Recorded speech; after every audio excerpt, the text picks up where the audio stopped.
It's finally time for you to learn your first official harp piece after the rain. It only uses 2 fingers, but it is so beautiful and peaceful to play. I think you're gonna love it.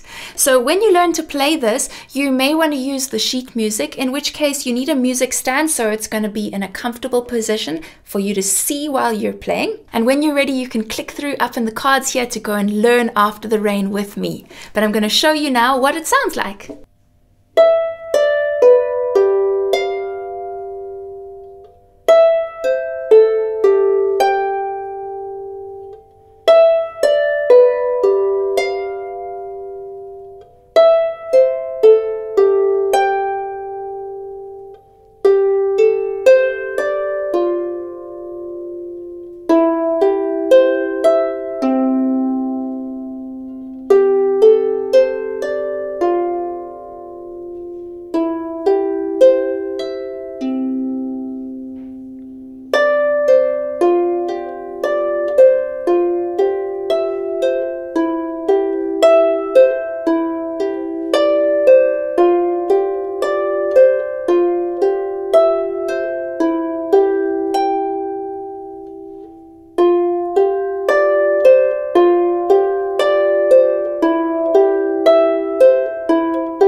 If you're not asleep from how relaxing that was, click over here to learn After the Rain with me. I'll see you there.